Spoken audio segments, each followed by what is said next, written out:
almost got more sitting outside the table than inside the table. So would those that are sitting over there like to join us? There's plenty of room, obviously.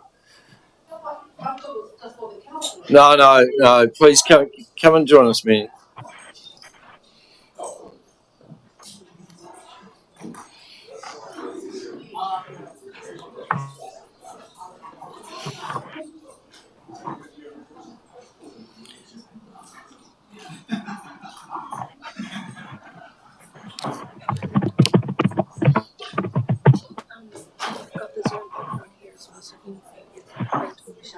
Okay, cool. Cheers.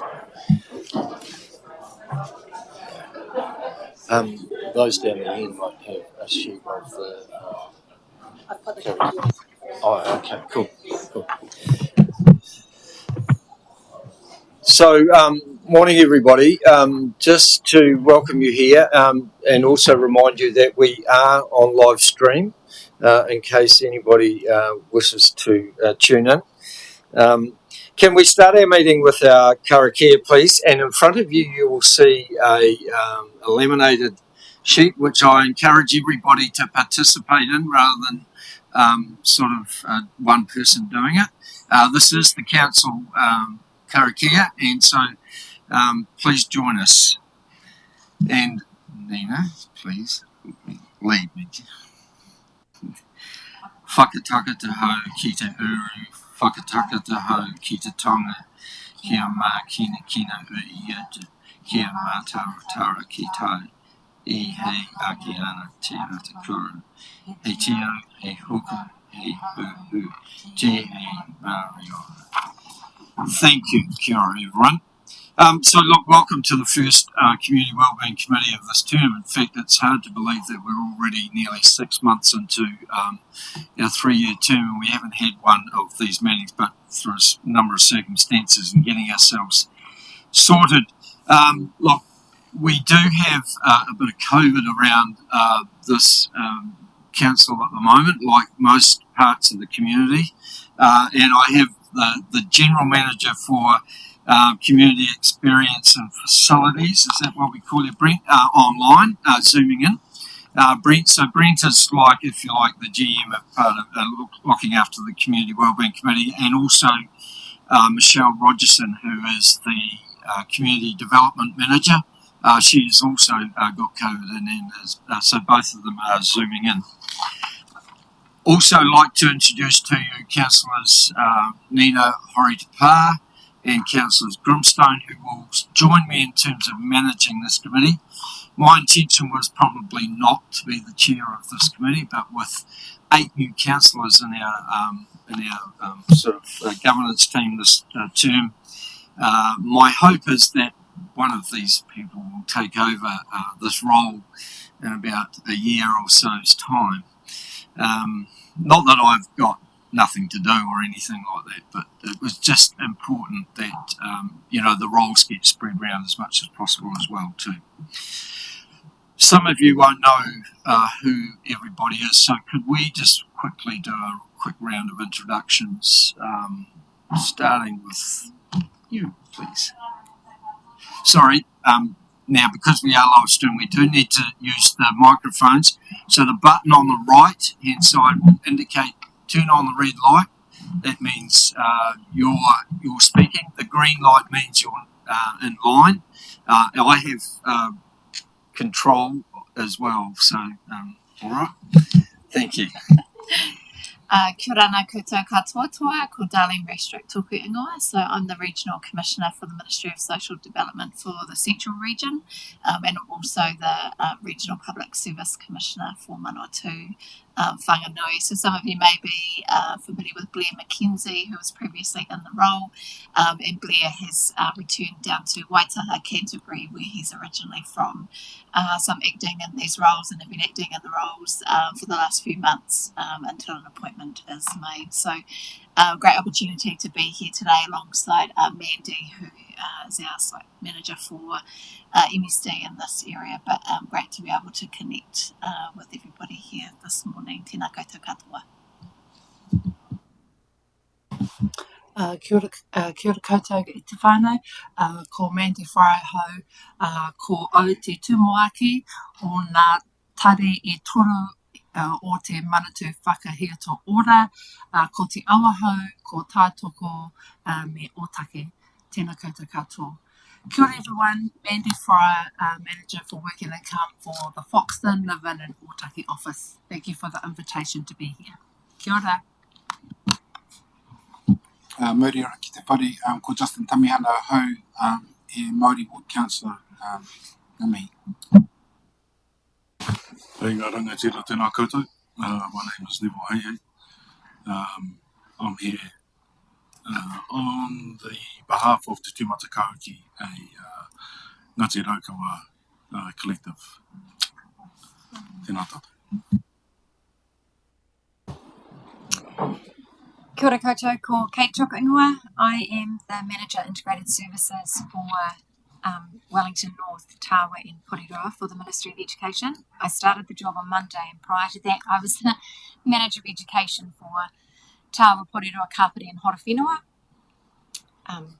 So, thank you. Kia ora koutou, ko Grant Condon, toko ingoa, ko te tumuaki ahau ki te hora karati o Horowhenua. So, pleasure to be here, Principal from Horowhenua College. Kia ora. Kia ora koutou, Patrick Renell, toko ingoa. I am here representing Education Horowhenua alongside Grant, but I'm the CEO of HLC Life to the Max. Tēnā tātou katoa, ko Here Elliot toko ingoa, ko kai whakahaere e oranga tamariki ki Horowhenua. So, Morena iho. I'm Sarah Elliott. I'm standing here in place for Jackie Moynihan, who's the site manager, and I'm practice leader at Oranga Tamariki. Kia ora, ngā mihi. Tēnā koutou katoa, ko Katrina Mackay, toko ingoa. I'm the Chief Executive of the Horowhenua Company, the Economic Development Agency for Horowhenua. Kia ora. Ngā mihi niwe kia koutou katoa, ko Mark Robinson toko ingoa. I also started my new job on Monday, managing integrated services for the Kapiti Horowhenua region, so it's really cool to be home. Prior to that, I was Manager of Education for another district in the Wellington region, and prior to that, I was Principal at Waipahu College, so it's great to be back in Horowhenua. Kia ora. Morena, Kerry Delaney. I am the Senior Advisor working in the Horowhenua schools. Ata Maria, tātou katoa, ko Cheryl Hoidara hau. I am the Director of Locality Service Development with Mid-Central. Kia ora koutou, ko Deborah Davies toko ingoa. I am currently General Manager, Communities, Localities and Commissioning for Te Whatu Ora Central. Delighted to be here. Tēnā koutou katoa, ko Angela Raynham ahau.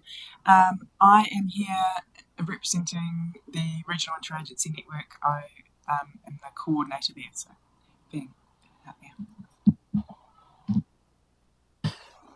Kia ora everyone, thank you very much, and fantastic that you could all join us. Sorry, over the back. Please come, in fact, come join me here. Yeah. It's okay. I'm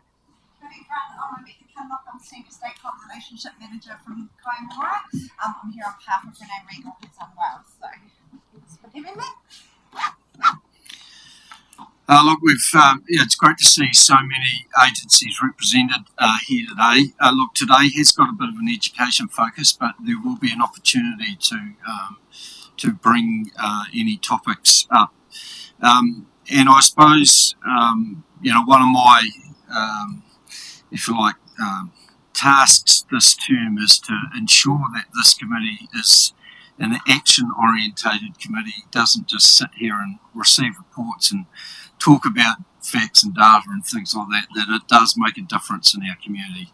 The Horowhenua Community Wellbeing Committee is seen as a bit of a template in terms of how things are done in local government, and we want to continue that. We were one of the first districts in the country to establish a community wellbeing focus, and that was done 3 or 4 terms ago. So we've been part of social sector trials. We've been, seen as a bit of a guiding light in that centre, and I want to ensure that continues. And I also want to make sure that your time, being as valuable as it is, that we don't just, it's not another talk fest and things like that. So, look, really appreciate that. And we'll talk a little bit more about some of the focus areas in the near future. But today we have got Grant, Patrick and Kate giving us a bit of a scenario in terms of what is going on in the education sector. And I'm going to invite Grant to, first of all, to introduce that and to talk about what we're going to see. Thank you, Grant. Thank you, Mr. Mayor, and greetings, everybody. The presentation that you're receiving today from Kate is one which Education Horowhenua received at their first meeting of the year, where Patrick and I came together and discussed with Amber, who's over there, really what's the kaupapa of Education Horowhenua.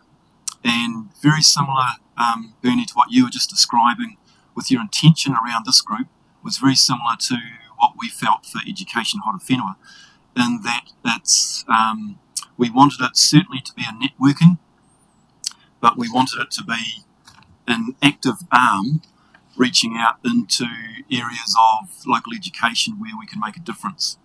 So Education Horowhenua has been around for a number of years now. It's a gathering together of major stakeholders who have an interest, a vested interest in education in Horowhenua. So we have representatives of ECE and primary and secondary, as well as post-secondary, being UCOL and with HCL. We have one of the lead principals from the Kahui Ako on the group, so she is able to expand on what's happening in other schools in the area. We have iwi representatives, business representatives. Clint is on from council, Ministry of Education, literacy organisations, refugee support, the Horowhenua Company, school boards and MSD. So quite a wide range of stakeholders coming together. And as we met for the first time, we asked Kate if she was able to put together a presentation which she brought to that meeting and which you're about to see. And we asked her, what are the big ticket items in education in the Horowhenua? As we come together for the first time, can we as a group just step back and from the ministry's point of view, watching on at us in the Horowhenua, what do they see as the big ticket items? Sometimes you get your head down and you're stuck in a groove and you're working away, and it's not until you step back and look up, and especially have someone from oversight come in and speak about those big ticket items, that you get a clarity around what are the big issues in our area. So from there, we saw the presentation, and afterwards Patrick will take you through what our response was, but it's with the intention of being an action-focused group, networking for sure, but also to come together and to take steps into areas which we deem are needing assistance. So with that introduction, no need for a drum roll, but I'd like to introduce Kate, who's introduced herself, and to give you the presentation that we received, so that Patrick can then inform you of what our steps were afterwards. I don't want to appear rude. I've got an assembly with a whole lot of parents happening shortly, so I will duck out. But it's a pleasure to bring this, and looking forward to seeing hearing about the discussion that ensues. Kia ora. Thank you. Thanks, Grant. And look, we know you've got your normal business as usual to operate as well, so I appreciate your time that you have been able to spend with us. Thank you. Kia ora, everyone. So just to reiterate what Grant has said, I was asked to provide a bit of an overview, a snapshot of education in Horowhenua, and following that, Grant and Patrick facilitated some discussion. I apologise that you're having to listen to it again because you were there just a few weeks ago. And then the intention of that discussion afterwards was to identify areas and prioritise issues that the group would like to further investigate. I want to preface that there is a bit of a focus on attendance and engagement in this presentation, and I'm not going to apologise for that. That's one of the Ministry's priorities is around attendance and engagement. But I also want to say that that's a real community issue. That's not just something that schools and the Ministry of Education can do on their own. That's a real, it is a community issue, and it's something that we need to work on together. Some of the information that I'm going to share with you, you might be quite surprised at. Don't be shocked, essentially, and you'll be able to ask questions of myself and Mark and Kerry at the end. Right, so I'll just crack on. The other thing I need to let you know is that the attendance data that I'm sharing with you is from terms 1, 2 and 3 of 2022. The data for term 4 has just come through to the Ministry, but it hasn't yet been released to schools. And you need to be thinking about the fact that that information from terms 1, 2 and 3 last year is when COVID was rife in New Zealand, and so the statistics don't look that great. Reports from your schools are that attendance is picking up in the region this year, and they've had a better uptake of tamariki and rangatahi coming back into school. So, oh, that's not very clear, sorry. Just so you understand it, in terms of attendance, we refer to regular attendance as if a student is attending school 90% or more. So, essentially, a student who attends school 90% of the time is missing 1 day of school a fortnight, which in the grand scheme of things is quite a lot. That's 5 days a term, so that's a week a term, that's a month a year. So if you add that up, by the time they've been at school, by the time they get to the end of year 13, they've missed a significant amount of school if their attendance is only sitting at 90%. That's our aim, is to have attendance sitting at 90%. In terms 1 to 3 last year, 34.13% of students in Horowhenua were attending school 90% or more. So there's plenty of room for improvement there. In term 3, just over 27% of students attended school more than 80% of time, but less than 90%. So if you add those two together, we are sitting at over 50% of students attending 80% or more. In terms of the 90% attendance, our full primary schools come in at about 40%. So if I've broken it down into our primary contributing, secondary and intermediate. So our full primary are sitting at about 40% of their students are attending 90% of the time. Contributing schools, so those are schools that only go to year 6, they're only coming out at 27% of their students are attending school 90% or more.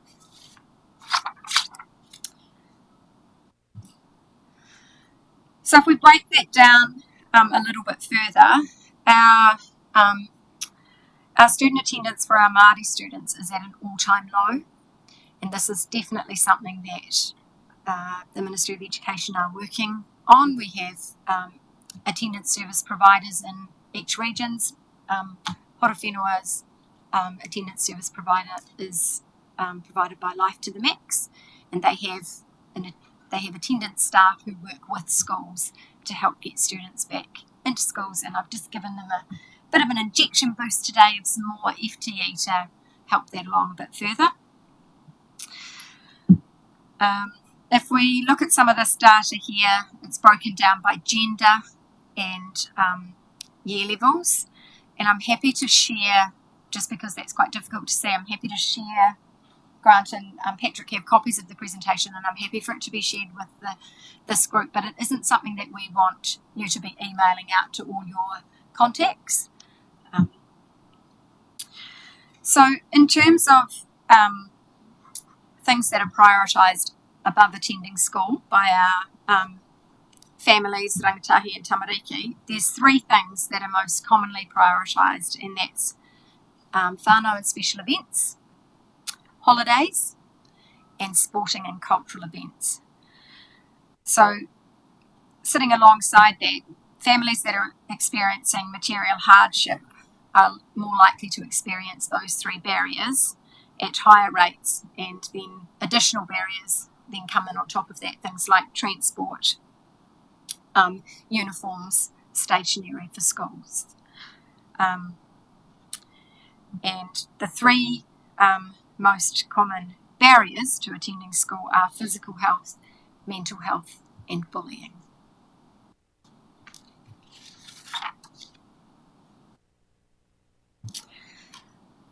So in terms of the Ministry of Education, we have, like I said earlier, a focus on attendance and engagement. This is our regional focus, and so we're looking at presence, so students being present at school, students participating, and students progressing in their learning. So in terms of being present, we want schools to set clear expectations that attendance at school is prioritised, and in order to do that we want to support them, and whether that's through our attendance service or the school senior advisor, talking to them, the local education manager for the region, so everyone's sort of working together, and also bringing in other agencies who might support in that space. Which moves us into participation, and we're also thinking about those partnerships between other agencies, and together we can build those positive outcomes for our learners.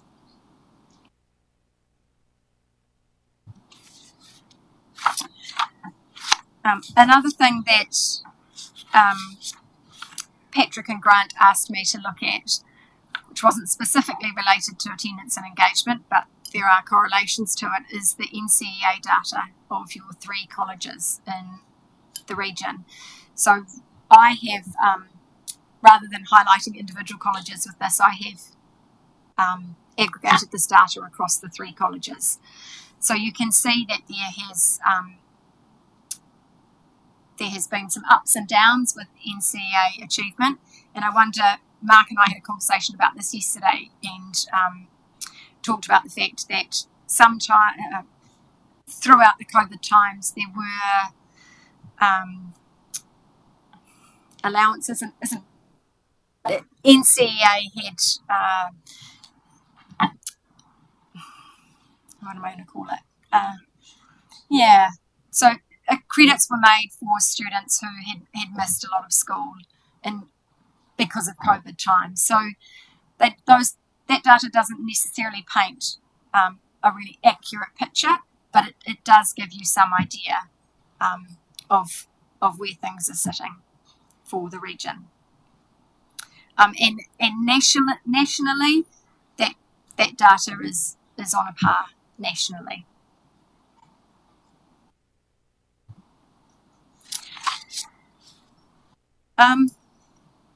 Within the Greater Wellington Ministry of Education, we've broken down into 5 areas, and Horowhenua has the highest percentage of stand downs and suspensions in the Greater Wellington region. So if we just, I'm just going to give you a bit of an explanation of what stand downs and suspensions are, because there are some myths out there in the world that people aren't necessarily sure of them. So a stand down is when a student's removed from school for a set period of time. So there's been an incident and they've been stood down for a particular, for that particular incident for no more than 5 days in a term, or 10 days across the school year. And they return to school. A suspension is when a student is removed from school until the Board of Trustees meet, decide on an outcome, and that outcome could be that the suspension is lifted without conditions and the student can return to school. The suspension is lifted and there are reasonable conditions, and by reasonable I mean that the student will be able to meet those conditions when they go back to school, that we're not setting them up to fail to return to school, or this the suspension's extended with reasonable conditions for a set period, or the decision is made to exclude or expel the student. So exclusion is what we call it if the student is under 16, and expulsion is if they're over 16.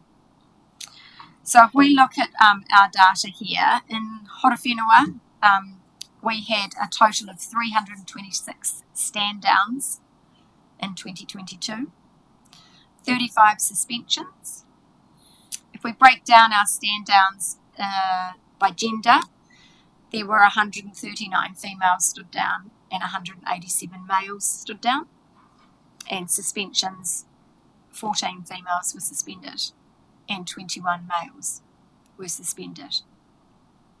So if a student is suspended and it leads to exclusion, the local schools work together to try and place that student into a new school, and the MOE support with that as well.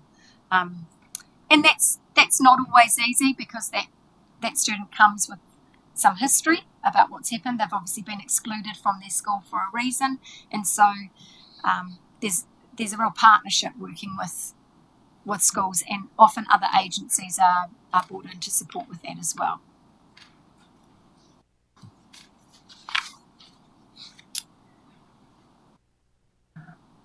So in terms of stand downs, the average length of time a student in Horowhenua is being stood down is just over 2 days.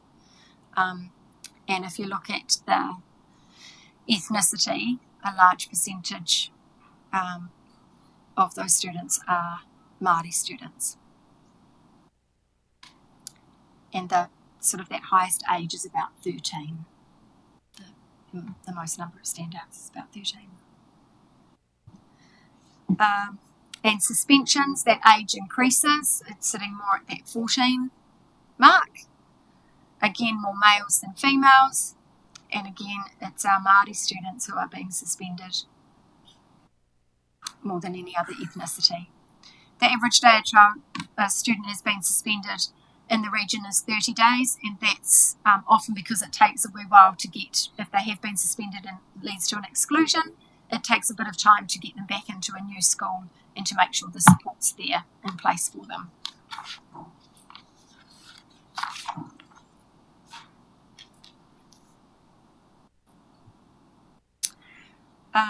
Early leaving exemptions. So we've talked about this morning with Patrick. So an early leaving exemption is for a student who's 15. Usually we don't sign them off until the student's about 15 years, 8 months, and they have to be going into another pathway. So it could be employment or a training course.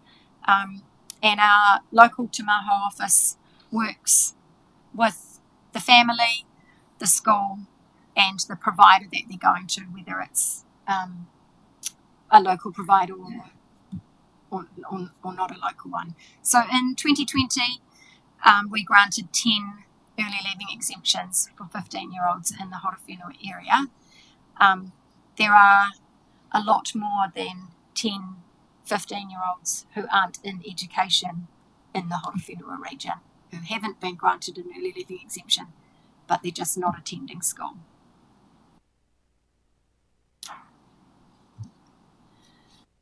And I'm sorry, we haven't got our graph from our analyst.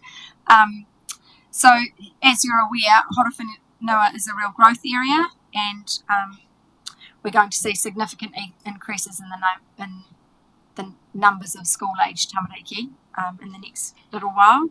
And so we are working on enrolment schemes, and 2 local schools have recently implemented enrolment schemes, and our colleges are in initial discussions with our Te Maho office around that.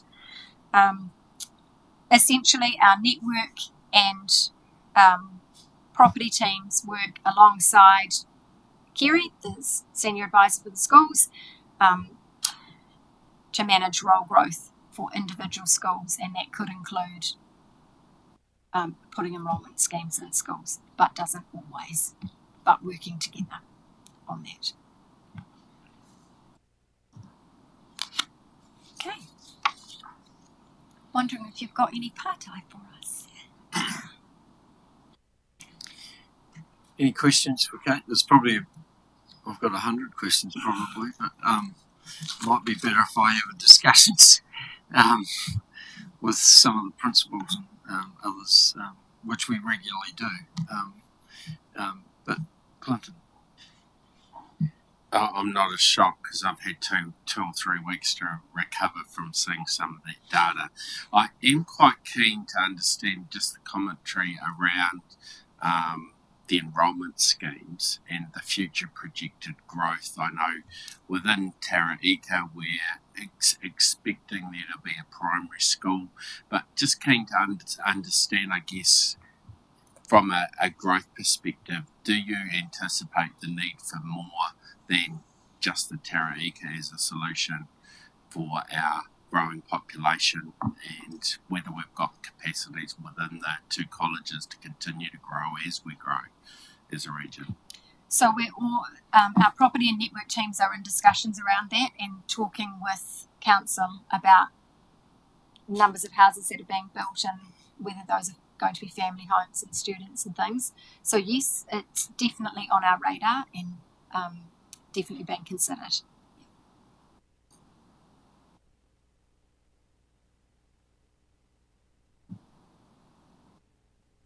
Mandy, I wondered whether you might have any comments around the flow-on effects, if you like, of some of that attendance data. Do you see anything as a result of that, or is there anything that we should be sort of targeting or focusing on?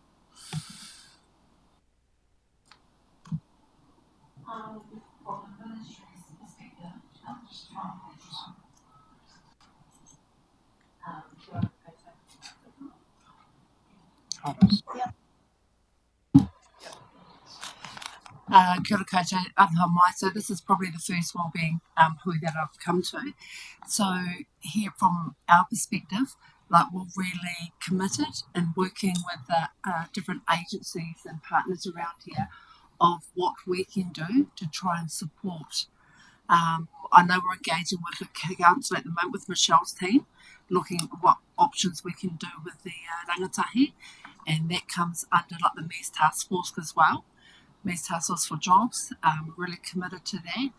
And yeah, I suppose from the Māori perspective, it's just really concerning that the high proportion for iwi and Māori as well, and what can we do, you know, to help try and bridge those gaps and things like that.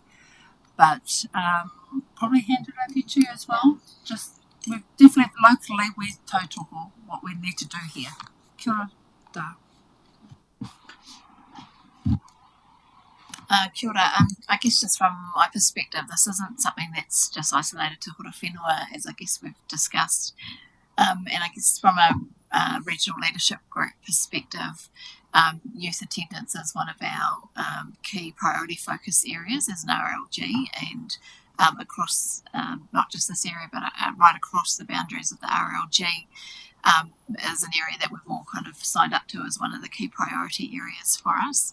I guess the key thing from my perspective too is that the answers sit with our communities, and I guess my role as Regional Public Service Commissioner is to bring together the public service leads in the right forums and understand what are all the different forums that are happening out there, because what we see sometimes is there's a lot of duplication of things and effort that is happening.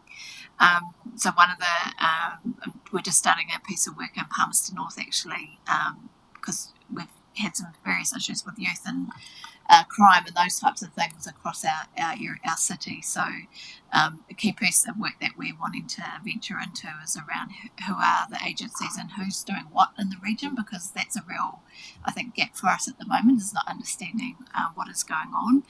So at our next RLG that's coming up at the end of May, which hopefully will be there, Bernie, as well, is around doing a bit of a stock take to understand all the different ropu, all the different hui that are out there, and understanding who is doing what. But we need to make sure that as government organisations that we are bringing our communities with us, and we definitely need to have the voice of iwi at the table who can support, because as we've just seen, the statistics, for Māori, especially, what are we doing as a community and as agencies to be able to bring the right people together and making sure that there is action tied to it, not just around having a bit of a talk fest. So huge issues, right? And I don't think one hui will solve what is needed, but how are we making sure that we're connecting with the right players to be able to do that? Obviously, in our service centres, right, we do see the impacts firsthand as well of who's presenting.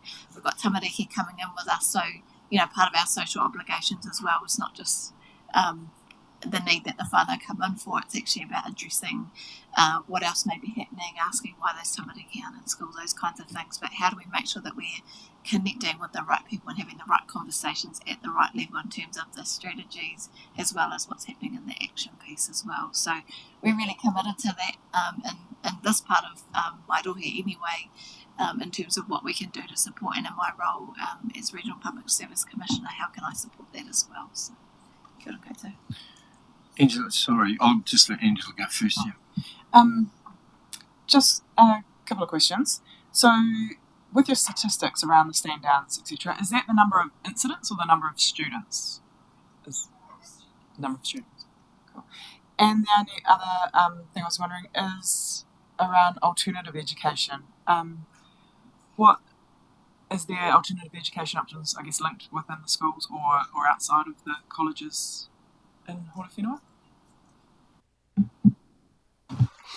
Alternative education, the contract is held by Whaiora Trust, and they're operating in Levin, and it services the 3 colleges.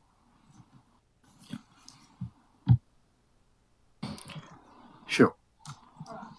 I think just what I wanted to say is any involvement that you may have with the Pūhoro STEM program for Māori students, and whether your schools are included and involved in that program, because I know that they're phenomenal. Yeah, it's a program that's Mātauranga Māori, and where Māori students can see themselves within an education system and looking towards careers for the future. So they take students through science, technology, engineering and maths to help them to get through to be able to look at those positions for the future. So I just wondered if you had actually contemplated joining that group, and they've been renowned now and globally, so for the work that they do across this country. Yes, very aware of Pūhoro, and much to our frustration, no matter how much approach we made to them, understanding that there were students from Palmerston North and Otaki who were involved in the program, we were put on the side burner for about 3 years of pushing. It wasn't until Kelly Tahiwi from Mōpoko really got on board and facilitated a meeting which happened last year. In fact, I think, Mark, you were there at that one. Sat earliest last year, I think. And so we are in line with being involved in that. So would have liked to have had it 5 years ago, but it's taken an extraordinary push to even get a look in, sadly, strangely. So you're indicating that there is progress being made now, though? In that area, yes, with the STEM program through Massey University, Pūhoro, yes. Can I just add too, I was just reflecting on it, and likewise what Clint said, there's been, we did ask Kate when to put this together to say, please don't sugarcoat anything. Statistics tell stories, and they are quite confronting. Having said that, there are contexts which I'd just like to speak to before I then dash off. For example, in our Year 9 cohort, we've got 188 students. When something goes wrong, we put a pastoral note into Kmart, which is our data system. 93% of our Year 9 students have got no pastoral notes. So 93% of our 188 Year 9s are just turning up, having an absolute blast. But the 7%, the level of trauma and behaviour which is coming in with those students is at a level which I haven't seen before. The level is going up and up. Sometimes you think you've heard all the stories and there's nothing new under the sun, but then you meet the next student. And some of the situations they come from are extraordinary. So the support that we're needing to provide is, we're really digging deep. We are so appreciative of the support agencies in town, and together we partner together to support these students and their whānau. So that's a bit of the context with just one of the year levels from us, and that's probably indicative as you go through the cohort, through the year levels, going through college. But statistics are statistics, and certainly with stand downs and suspensions, there was a time probably 20 years ago when one action would require a punitive response like a stand down or suspension. Nowadays, with our restorative processes, we go through an extraordinary process before we start looking at stand downs or suspensions, unless it's just a one-off so significant above a threshold you can't ignore it, and so we go there. But otherwise, there is incredible support from staff and agencies. But with that, Mr. Mayor, I do need to dash off. Yeah, no, I appreciate your time. Thanks, Grant. Hope that doesn't appear like I'm dashing out on a difficult conversation. Oh, don't worry. I know where to find you. Kate, I just wonder, I mean, the 3 years that you've given us data for, with the 3 years that have been COVID impacted years, and I know everyone blames COVID for everything, and it's the, sort of the, feel like the excuse that we all use. But what was the data like before COVID started? Was it so much different, or has there been a significant increase?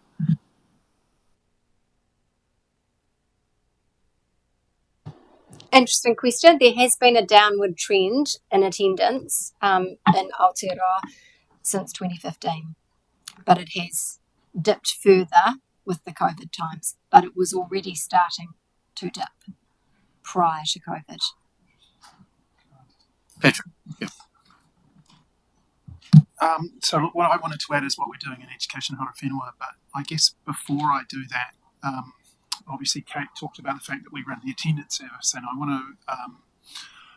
to sort of reiterate some of what Grant has been telling you in terms of the need amongst those learners, students that are becoming what we call entrenched truant is much higher now. And so I guess a thank you to start, because it is incredibly important that this information is presented at a forum like this, because it's not a school problem. And you're not going to change the behaviour of a person between 9 and 3, 5 days a week. It needs everybody involved. And from that perspective, I guess, what's really important is that you can't engage in education unless you've got the base to begin with. And so, what we see is the very things that this committee has brought together to talk about: health, whānau engagement in education, housing. All of those things need to be in place before an individual can start to engage in education. And, anecdotally, we hear stories of students that are working in the evenings while they're going to school to support their families. We see more now whānau saying, well, what's the point in school? What's the purpose? Why do I need to bother engaging with it? My child can go off and get some work and they don't need you. I'm going to talk about that in a second. But we need to understand it as a community response that's required, and not, load it back on or what are the 3 colleges doing, or what are the schools doing, because it's all of those other things. And one of the things that we spoke about this morning is more and more now we are seeing families purposely not wanting their children to engage in education because they hold an alternative view to the mainstream. And that is creeping in more and more. So we do need that wider response. And can I just recommend another document gets added to the minutes? There's one called, from the Ministry of Education as well, called Missing Out, Why Are Our Children Not Going to School? It's about a 160-page document. We've had it at Education Horowhenua, and it talks from the perspective of individual students, whānau, what are the financial pressures, and also employers as well. And it can be a bit of a confronting read as well when you see some of the comments in there as to why I'm not engaging in education, but I think they will set the framework that needs to be adopted by this committee if we are going to start to turn some of those statistics around. I also wanted to talk about the ELX, or Early Leaving Exemption. For those of you that don't know what HLC Life to the Max does, we're not a college, we are vocational education beyond college. And what we have been seeing in the last 3 years is significantly more numbers of young people engaging with us, wanting to get their NCEA level 1 or 2, who might be aged 16 to 17, but have been out of the school environment or out of the education environment for 2.5 years, even at that age. So we do have this underlying problem of young people that are dropping off the radar and disappearing for a period of time and then starting to re-engage afterwards. And what that's led to in the last 2 to 3 years is a significant number of young people that have gone directly into work, but have no formal qualification. And Chris Hipkins, when he was still the Minister of Education, spoke about his concern for that group, because he was talking about, this was about 6 months ago, he was talking about the correction that we're going to see in the economy, and his concern that that group are the ones that are most likely going to then be losing jobs, not qualified to go anywhere else, and so we're going to have to retrain them. So there's an underlying concern, not just about a 16-year-old that's leaving school, but a 16-year or 17-year-old that might have been working for a year and is going to end up in a position where they're going to have some quite difficult choices to make in terms of retraining, and how do we support that again as a community. From the Education Horowhenua perspective, I just wanted to talk about what Grant and I decided to do. We talked about we wanted to be a little bit more action focused. We've effectively split into 2 groups. One focused on engagement in education, how do we keep young people in school, and Grant is leading that group along with around about half the Education Horowhenua group. He wanted me to mention, and so I'm going to, but don't perhaps have all the answers, but in partnership with Ministry of Social Development, there's been some funding made available for what we're calling attendance assistance in schools, coming from within the school communities. I know that Grant at Horowhenua College has just employed 2 attendance assistants to work with those young people that aren't yet truant. So how do we keep people engaged? And I know that Waipehu College at the moment is working through that as well. The second group that we've created is the transition from school. And what does that look like? And while that might sound like it's focusing on 14, 15, 16-year-olds that are leaving school early, and that's very much a concern, we're also looking at those 16 to 24-year-olds that have left education sometime in the last 3 years with no qualification, no formal learning, and what's that going to mean for them as a member of the community as we work through. And then there's a third group, and they are the ones that actually know what they're doing. So they're staying in college through till 18, They may be going on to some form of vocational education. They might be going to universities down in Wellington, Dunedin. They might be studying part-time here, but more and more that particular group is also reporting significant hardship and their ability to stay involved in education or post-secondary education. And if you look into the polytechnic sector, or Te Pukenga as it now is, and university sector, they will talk about the dropout rate in year one being significantly higher now than it has been in the past. So this is not just about children in school, this is about education as a whole that we need to talk about. And so, again, employers will talk about some of their concerns is they're not seeing their future workforce coming out of the education sector ready to engage fully in employment in a way that is useful to them. So it's a broader thing than let's just concentrate on a 9-year-old to a 17-year-old in college, and that's why it's wholly appropriate that we're talking about this here. So from an education hora whenua perspective, what we will be doing now is reporting on those two groups, trying to keep those young people engaged in work, and what are we doing to support and smooth through that transition from work. And why is it important?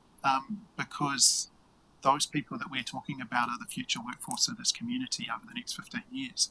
And these statistics are telling us that we've got a pretty significant amount of work to do. And I don't personally think it's in school curriculum. I know that's a discussion at the moment. I don't think it's in, the schools aren't doing things right. I think what we are seeing is if we take a step back and a much broader approach, there is significant need amongst the community that is impacting individuals' ability to engage in education. And so while we can solve the education piece, groups like this one need to solve that wider discussion to allow us to keep people in. And I know we'll all have our own ideas, and I appreciate what we're saying is there are different people all coming in from different places. But the same things that you will talk about from the perspective of a 25, 30-year-old in terms of health, housing, ability to engage, whānau engagement in terms of oranga tamariki, those are exactly the things that are beginning to impact down lower. And we need to understand it's now at a much younger age than it has traditionally in the past. So, attendance service and attendance officers are seeing children as young as 6 and 7 who are already starting to not engage in education. And so that's not an education problem, that's a community problem, I guess, is what we wanted to zero in on. Pretty sobering reflections there, Patrick, but and probably laid down very much, a lot of the issues that we need to face here. Not that we're going to solve them, but obviously try to drive the community to help find some of those solutions. Sarah, did you have it? Tēnā tātou. Tēnā koe, Kate, for your information. Absolutely. From Oranga Tamariki's perspective, obviously it is a community and collective response that's required. We're also not the panacea ourselves, simply having tamariki in care or tamariki known to us. That's actually a complicating factor rather than an enabling factor. That's, clearly known and understood. But I've just had a couple of partai in relation to the kura kaupapa and immersion units and whether there was any exceptions in that space around attendance. And I know you may not have that as a drill down, but whether that's something that could be looked into, is the thinking about the exceptions rather than the negatives, because we already know those and we already have those, and that's been clearly evidenced and demonstrated over time. And you referenced 2015 as a negative spiral down in terms of attendance, so I wondered if there was any exceptions in that space around our kura kaupapa or our immersion units, and whether that's something that can be extracted from there that encourages across our general mainstream. I also like to change languaging So when we talk about did not attend, and that has quite a negative connotation, whereas if we didn't inspire, then we change how we think about things, because actually that's the whole community coming together around being aspirational and inspirational in terms of our tamariki and rangatahi, because what I'm hearing here is a real rangatahi focus around those at college and the senior aspect of education, and actually that's already a missing link, that actually our early intervention strategies really need to be where we're focusing and bringing that through. Obviously we're keen to be part of the partnering and keen to be part of the think tank and hopefully bringing some of those solutions into that space going forward. We're obviously significantly impacted in terms of that attendance space, that stand down space, and awfully that exclusion or expulsion space at times. I like to think that we have some strong relationships with both our colleges here, but also in Otaki and Manawatu, around how we can operate differently, what supports, and thinking alternatively about how we can maintain educational attainment when that's also not necessarily able to happen within the construct that is the college or the education provider. Because that's one of the barriers too, is that when our kids are not attending or not able to attend or are excluded in some form, is that no education follows them. So it simply stops. And I think that's a gap that we're not providing for either, that there isn't any venue other than being prescribed into alternative education. There's a whole bunch of kids who might be at home for whatever reasons. We've talked about community impacts of COVID, other factors, financial, social, demographic stuff, it impacts, but that nothing follows them and that there's no train there. So then when they come back, they're behind. And the one thing that most of the tamariki that we're talking about are is highly sensory. And when they know that they're not as smart or they're not as connected or they're not as abled as their peers, then we see them move from the front to the back and then out the door and then to Patrick or somewhere else. And then there's that longer lag and that bigger step up. So wholeheartedly agree with the community response. I think there's a number of angles and strategies, and I'm wondering about those exceptions and how we tag into those to make the strategy forward rather than focusing on just the deficit base, which we already know. Kia ora.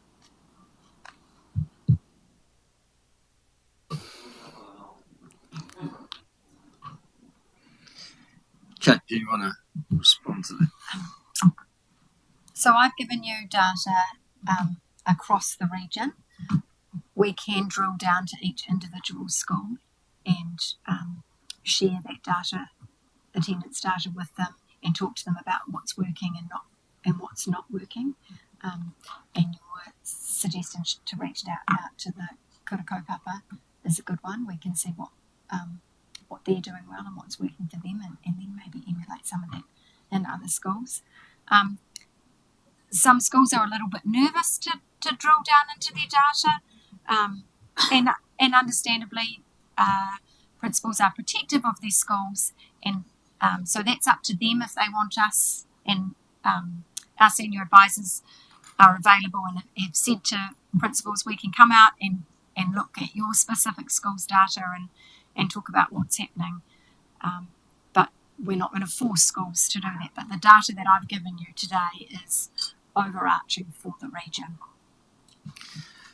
So you've talked about giving a boost to the people on the ground in terms of what they're going to do.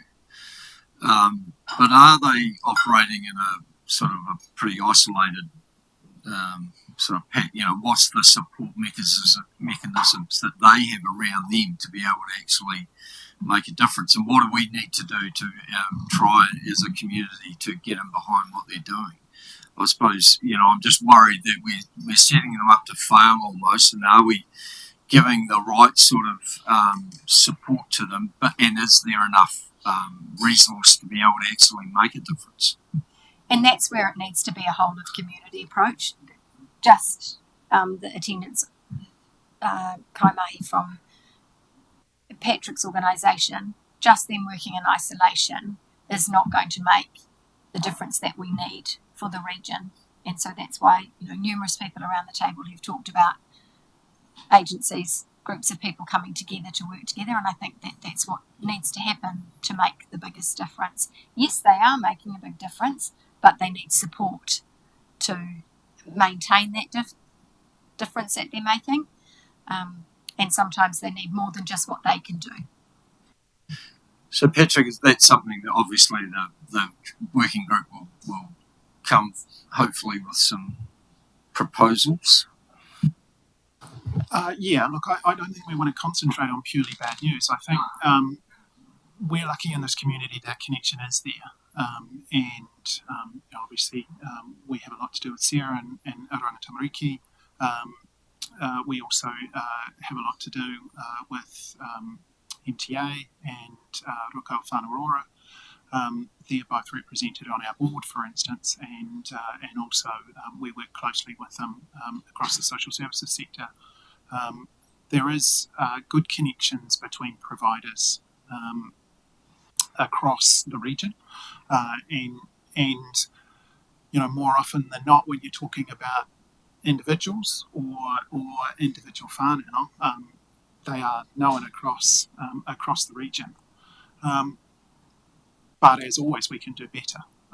I think one of the discussions that we had with Kate this morning is we've had one attendance officer in the region, and they're set for around about 50 cases. At its peak last year, we had 165 active cases of individuals that had been identified as not attending school and needed some discussion. Now, it's not, and this is important, it's not the attendance officer's role to solve all of those problems. Actually, the role of the attendance officer is to connect both whānau and individuals with the right agencies who can then support them to get them back into school. And that will be community social services providers, it will be obviously the colleges themselves, it will be understanding why that family has decided to disengage for a period of time. So I think those connections are there already, but as always, they can be enhanced. What we're talking about this morning is the fact that we're potentially adding 2 other attendance officers to that group. So rather than one person trying to deal with 165 cases, I think we're going to find that we'll have 3 people probably dealing with over 200 because we've had to hold back on some of them. So that's a positive step. But it is important to understand those individuals aren't there writing the pathway plan and solving all the problems. They are very much coordinators and connecting to the right people so that the individual knows the right pathway for them. Mandy. Kia ora koutou. I'm just taking on board, Patrick, what you were saying about the attendance officer. I know that with us here, we've been working with the colleges, and I will need to check my figures, but my understanding is that we've project in the community is something that we can look at, and we're quite happy to fund some extra officers to help with the attendance. So, like I said, I can go back and check, but my understanding is that we've already signed up on that with the colleges and to help support with that for the attendance. Kia ora. Katrina. Thank you, Mayor. I'd just like to make a couple of comments drawn on some of the points that people have made, and particularly just picking up your point, Patrick, about it's not, there are some really positive things happening, and your point too about people coming together and thinking about where is their duplication and where is their action. I was just listening to this kōrero, and it reminded me of a group that actually the Mayor's Task Force for Jobs group, Michelle, pulled together last year of everybody that was working in the job placement for people who are kind of NEETs or not engaged. And we had quite a good conversation about where there was activity happening from community groups, NGOs, council and training providers and iwi groups, who was doing what. And that was and it was all about not just who's looking after the people who are already disengaged, but who are the groups that are working to maintain engagement and help students, particularly rangatahi who are thinking about leaving school, have a clear pathway into work and employment. And so I think we have really strong engagement at the social services level, but we are beginning to come together around particular initiatives that can work on stopping rangatahi feeling like they're off the cliff before anybody will work with them. So I think it's really important for us to keep in mind kind of a two-pronged approach is how do you maintain engagement for people who are already engaged and help them have the tools to make their own decisions, and then how do we support the ones who have already become disengaged. So I just wanted to make that point because I think it's really important that so groups like Get Go, where we are working with the colleges on work-ready programs for students to try and maintain engagement and give them clear pathways and give them the tools to make active decisions, is attempting to stop the problem escalating further. So just one example of that, we recently ran our Futures Day where we take all of the Year 10 students out. Council was one of the employers for this time, but we have had anecdotally so we take all the Year 10 students from Horowhenua out to visit different employers for a day and have an opportunity to do some hands-on activities. We did hear anecdotally from some of the teachers there that there were students that were attending the Futures Day that had not been at school for some time. So some of those interventions are a way of getting kids back into the classroom and understanding there is relevance in what they're doing to the outside world. So I think it's important for us to remember some of the really focusing on the positive, and the work that Michelle's team and Mayor's Task Force for Jobs is doing is providing a really hands-on, active way of connecting some of those parts together. So, kia ora. Kia ora, thanks, Katrina. Mayor's Task Force for Jobs is doing a fantastic sort of, if you like, bridging that gap. Since July last year, we've made 80 placements in the Horowhenua, which is the most of any district in the country. So the need is out there. I went to the Pukenga graduation on Friday, and it mentioned Mayor's Task Force for Jobs. Had a young man come up to me afterwards, said, "I need a job." Here you go. What do you got? Have you got a license? Have you done some of the courses? No. Okay, this is what we need to do. So, having that local sort of ability to be able to be flexible and be able to do stuff at that moment was really critical, and hopefully we'll have another. He'll be the 81st placement that we make.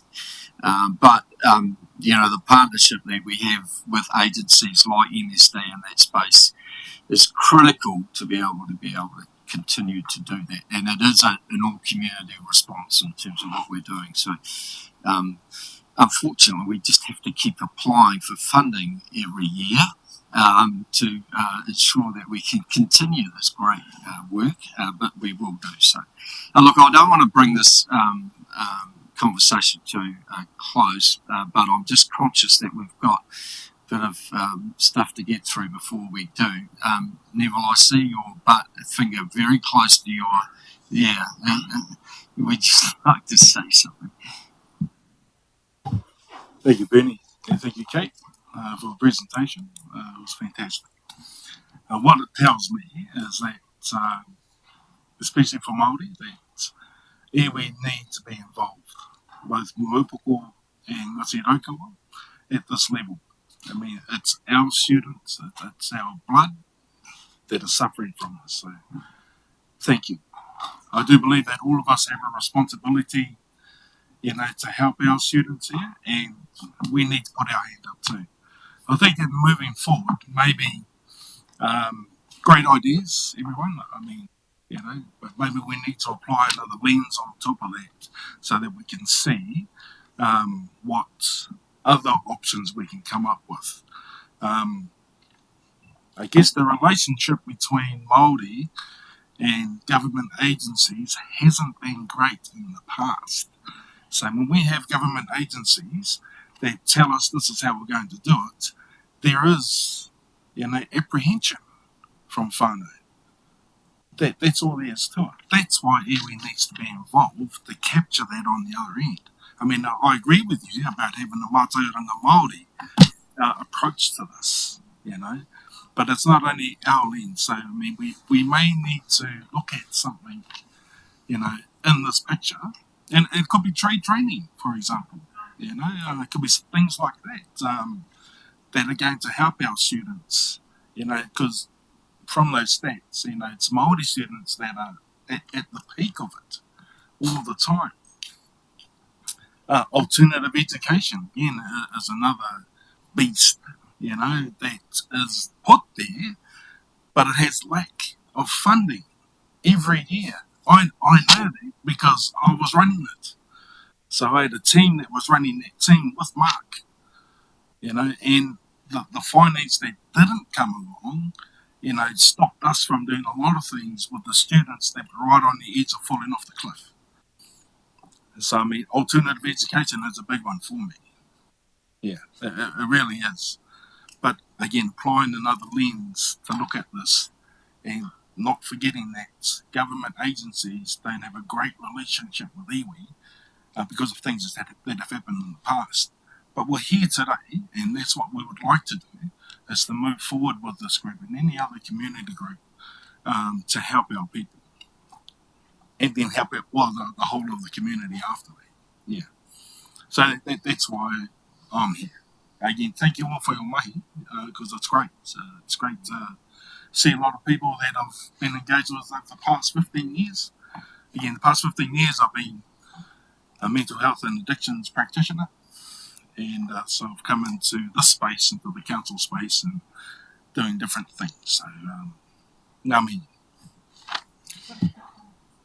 Sure, Neil, thank you. Just Kate, probably from a non-education background, I'd be really interested to understand what existing support programs are in place that principals can access from the Kiri o Tūka to sort of systematically address some of these issues that you're talking to here. So when I look at this, I pick up on this connection or place of belonging that clearly our Maori students are not feeling or getting, or the ones that are in that exclusion zone aren't feeling the connection or belonging to education that we're providing. So I'm really keen to understand what programs have we already got that we're not accessing or need to look at to measure effectiveness, to understand what can be improved in that space. And the other point that I find interesting was the impact of the stand down. So the importance of that prepubescent phase around, again, how can we target that age range specifically? And I get, again, that's not a school factor, that's home environment, that's whole community, that's when they get onto PlayStation, and playing PlayStation is more important than doing schooling or wanting to go to school because they can stay home and play on PlayStation. So I get that, but I'm just keen from a school perspective around, do we have support mechanisms to look at that psychological age and what tools are available for principals when they're starting to identify students in that age segment that might require some additional support from a social service provider or around the mental health type stuff. So just understanding what's in place, so potentially we might be able to identify where we can support or plug a gap or complement. It doesn't have to be so. You may very well just be able to set parts of. Yeah, so there are different initiatives that are available to schools from the ministry, but also schools often have their own things internally happening. But just sort of quickly, things like our positive behaviour for learning program that we have that can be in schools. There's Incredible Years teacher training, so that's all around that positive reinforcement of behaviour, and we can work with schools on that, and we can help them tap into other things as well. I mean, I guess it's about knowing and connecting with things, and making sure that's shared too. But yeah, I can put together something for you. Thanks, Kate. Look, as I said, I don't want to bring this conversation to close because it's really fascinating and interesting, and there's a heck of a lot of good thoughts being shared. But this is a committee of council. I need to actually do the proper process first. Have we got any other apologies? I have an apology from Angelina Tuialihi from Whale Pacifica. But are there any other apologies we should note? Brooks. Yep. Thank you. Whose microphone's on? Oh, Justin. Yeah. Wait, do you want us? I'm waiting for when you finish, Yao. Sorry. I'm just waiting for when you finish, and then Yao was going to make some comments. Oh, okay. Well, you might make comments now because we were going to shift on to another topic. Yeah. Kia ora. Thank you, everyone. Just resonating what Neville said. Thanks for all the great work you are doing out there within our schools and that. It's quite funny, as I sat here listening to the presentation, you might not realise it, but I was one of those kids. So all those details and data you're putting up there, I'm one of those kids that was stood down and all that type of behaviour. And so I've been through that process. I'd love to catch up with that guy there another time. Shame you're leaving because part of my questions are for you. But anyway, I'm interested in this, and I'm interested in how you collate the data. My father's been a school teacher for 40 odd years. He's practiced in Otaki, Horowhenua, Waipu and Manawatu colleges. And so, I wonder whether the ministry actually capture these type of people and get their feedback of what they've intergenerationally seen occurring in our schools. And I don't know whether you do capture that, or even how you even entertain capturing that type of critical knowledge that they hold. And he's only one of many Māori teachers that have worked in this district over a long period of time. Secondly, I can't believe I'm sitting here listening to a presentation that's identifying our Māori kids as being the highest priority and the biggest loss in this entire educational structure, and there's nothing here around our kura kaupapa. I just don't get it. If the issue is our Māori kids, then why are we not reaching out to our Māori community and actually identifying what are they doing? Because I can tell you right now, they don't have those absenteeism numbers and figures that you're sitting here talking and presenting to this council about. So why are you not finding the mechanism that they're using that's keeping those kids around the school desk? Two critical things for me that totally feel lost in this space. I keep hearing the notion of a village. We always have said this as Māori. It takes a village. It doesn't take part of a village. It doesn't take a building in the rich part of town to facilitate what's good for the people in the poor part of town. It takes the whole village. So I'm really actually a little bit concerned about where's your village? Can you identify it for me? Three things you identified today as being the barriers: physical well-being, mental well-being, and what was the last one? Truancy, was it? Bullying, sorry. Well, actually, there's another one you haven't picked up on, and it's called identity crisis. Identity crisis. I hope you're hearing me. I wasn't coming to this hui, but I've come here because my community's in a real mess. And I think the Ministry of Education and the providers are the ones that are enabling what's happening to our kids. The reason they feel disconnected is because they don't feel welcome in that space. We have data that shows us our kids don't connect in the same way as European kids.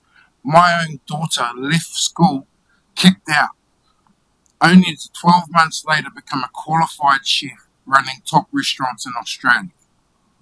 How many other critical pathways do we need to explain to the people in this area about what our kids need?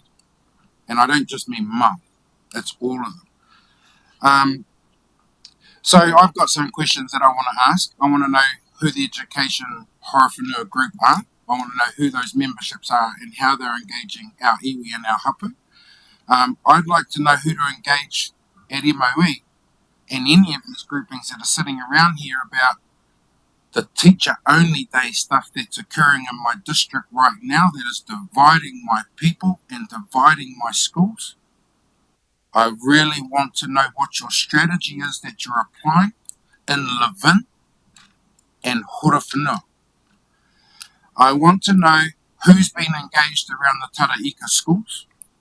Who are the iwi and the hapu you're talking to? I want to know, have you engaged our local Māori teachers across the board? Because if Grant was here, I'd be sitting here saying, I've actually got a issue of concern from one of your own about what's being delivered in your school. But he's not here, and I will follow up with you guys, but I actually want a real, open, honest conversation about what you're promoting in my community, in my district, and this way you're in the silos that you're working in. You're partnering to project behaviour that isolates and shuts other sectors of my community out. So that's why I'm here. I know Councillor Grimstone and Councillor Hurutapa will be leading the space, but Justin will always attend if I feel my community aren't being fairly represented in an equitable, open, transparent way, and the MOE need to actually own up and come and meet with their Māori community properly and have these conversations to our faces. And I'm not sitting here as iwi, I'm sitting here as your Māori ward rep, one of, but I represent many iwi across this landscape, and I feel like there's something missing here. And I'll shut up now.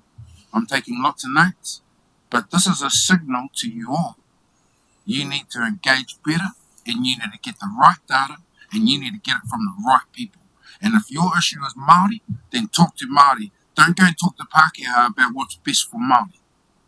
Because the only answer they're going to give you is the one that gives you a financial uplift, not an outcome that our people need. So kia ora everybody. And otherwise, great work. Keep going. Kia ora. Thanks, Justin. Look, you've made a number of challenging comments there, and I'm sure that everyone's taken notice of that. Look, just want to thank Kate and Mark and Kerry. Thank you for your attendance today. Look, and no doubt the conversation will continue, and that we will, be further in touch in terms of that and some of the challenges that Justin's just alluded to. They're not going to go away. We need to actually have those conversations, and we're up for those conversations as well. So, but no doubt Patrick and the education team will also, be across some of those things as well. I appreciate it. Thank you.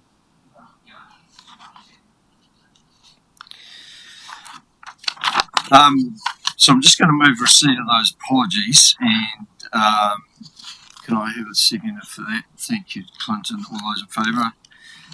Against, carried. So we did have two reports in our agenda. The first one was the Community Wellbeing Network report, and Michelle is still online. Michelle, do you want to introduce this report, please, and make any comments?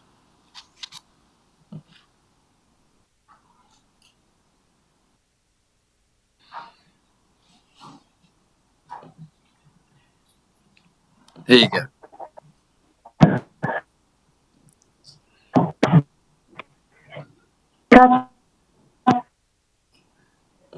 Sorry, you're cutting in and out a bit, Michelle.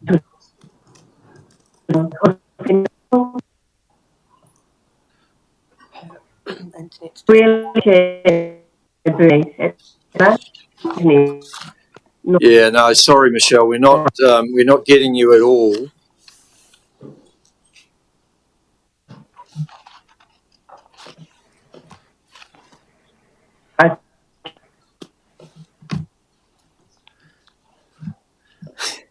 Yeah, no, it's cut out. Sorry. Yep.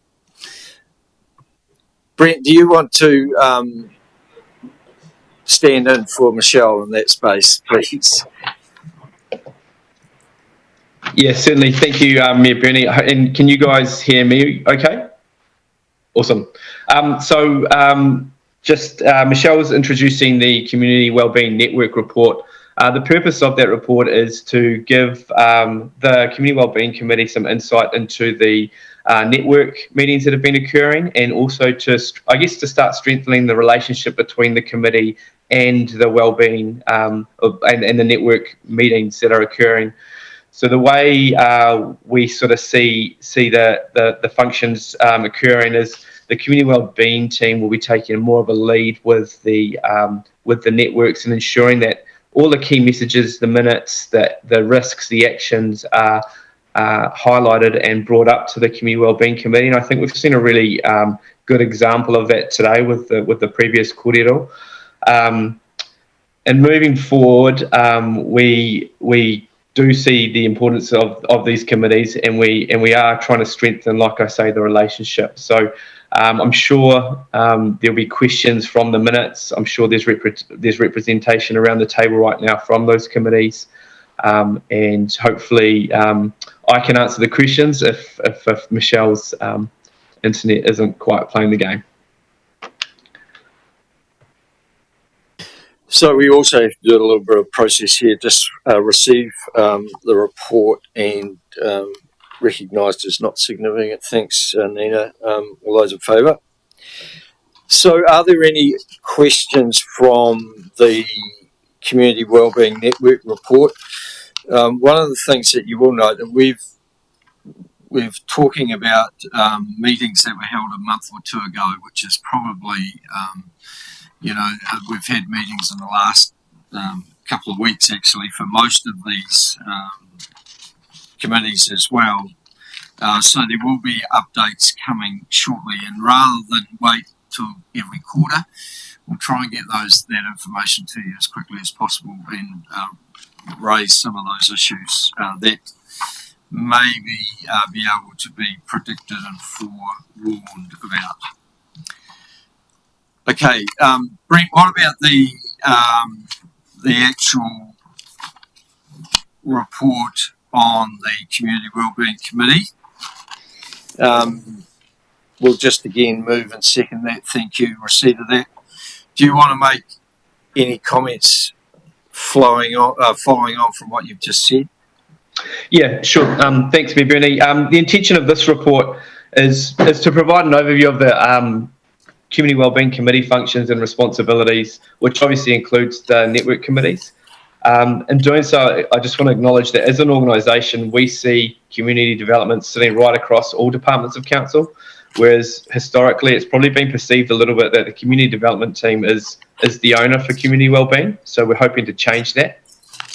And being the first meeting of the new triennium, we see an opportunity to identify and set some priority areas that the Community Wellbeing Committee will take some collective responsibility for.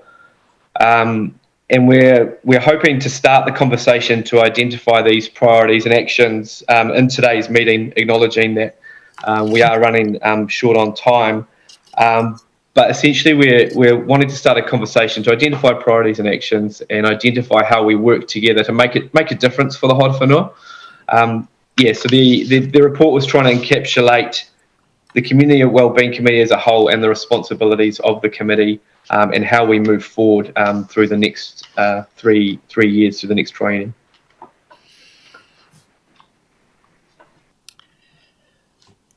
So what I'd like to do now is probably just from each of you get an idea of maybe a sort of a feeling in terms of what you think your priorities might be for this committee.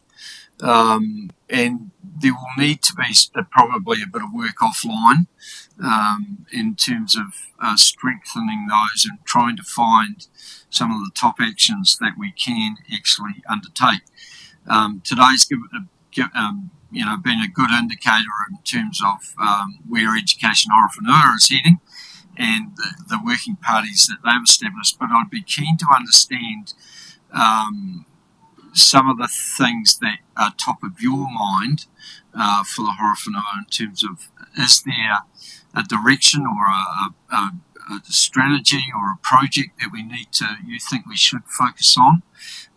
And if we can work out some sort of action plan to be able to deliver those. And it's critical that with housing, health, MSD, education sort of all in the room, my thinking there, they are pretty much the top four issues that we've got, and that we may be able to make a difference. But as you've heard Brent say, generally the Community Wellbeing Committee probably operated a bit aside of council. We want to broaden that scope right across everything that we do. The reality is the future of local government is going to be about wellbeing. It's not going to be about pipes and roads and rubbish. It's going to be about making our community better. So this committee, I believe, will play an important role in determining how we go about that. Can I put you on the spot, Angela, and ask you to start?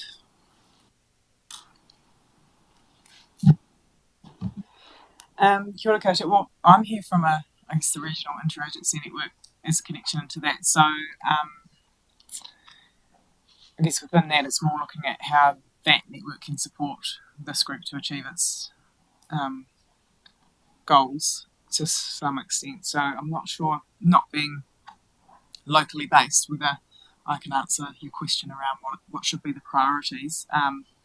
In my previous role, I have sat on this group for a number of the last few years, so aware of previous discussions that have happened around, potentially working together to reinstate some of the positive programs for our rangatahi and things. But yeah, I'm not sure that's my place at the moment to talk about the local needs that this committee can help achieve.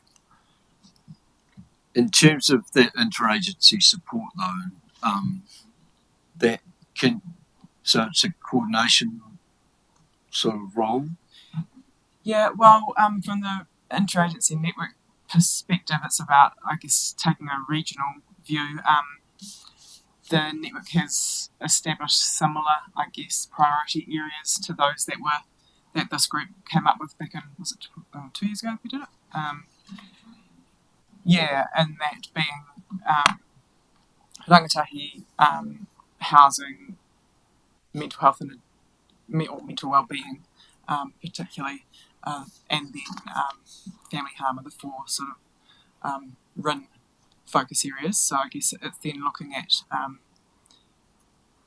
where from a regional perspective in those areas can that group support, I guess, the work happening in this district.